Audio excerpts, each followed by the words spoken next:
If you read between the Mike McCarthy lines, you could almost catch a mea culpa for Randy Gregory in there somewhere. Mike Fisher reporting on your Dallas Cowboys. I'm sorry, so sorry. Please accept my apologies. That's what Mike McCarthy should be saying to Randy Gregory about how he was managed in 2020. The usage of Gregory, or the misusage of Gregory, or the non-usage of Gregory. Here's the quote from McCarthy this week. When I look at Randy's personal evaluation last season, I gave him 2 arrows pointing up.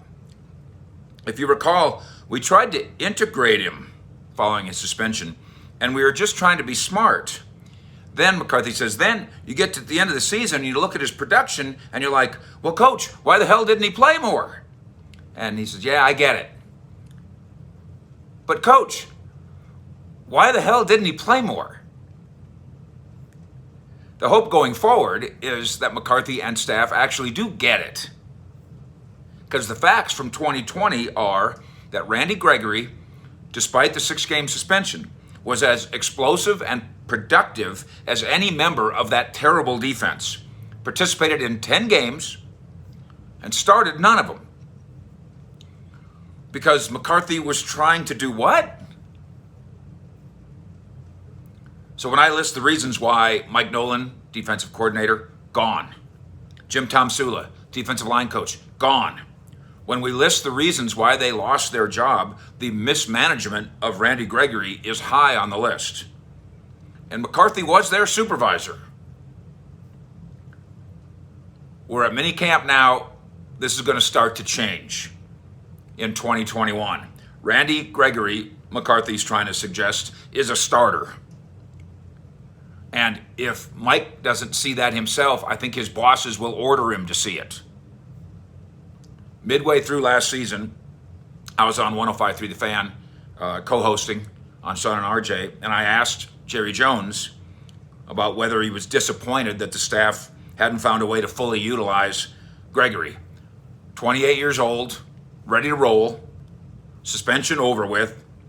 By year's end, 3.5 sacks, 16 quarterback pressures, 3 forced fumbles, all while playing 40 snaps in a game just twice.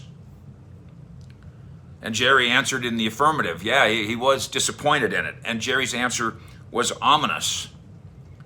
Because what he told us that day was something that I already knew, so it was kind of a setup in my behalf.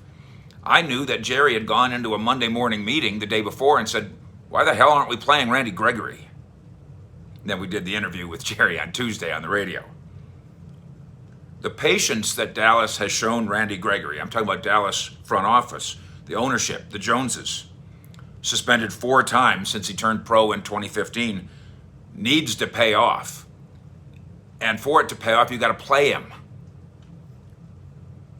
McCarthy's coaching staff and its evaluation of Dorrance Armstrong, for one, and others, but Dorrance Armstrong's better than Randy Gregory, which is what they basically did last year in the way they gave snaps.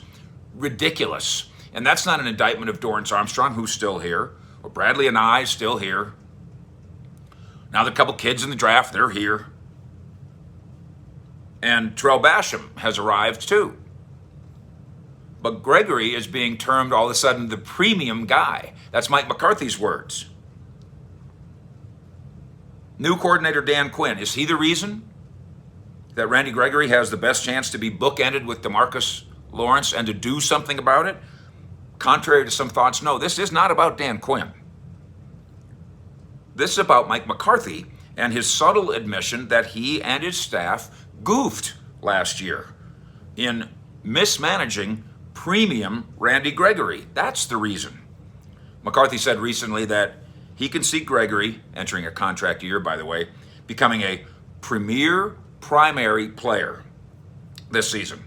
Quote, he looks very comfortable out there. He just continued to rise with every opportunity that he had. Indeed. But maybe no coaches this year will block his opportunity. So he can be a premium primary player, Randy Gregory, who needs to start for the Dallas Cowboys. On the Cowboys, Fish. Out.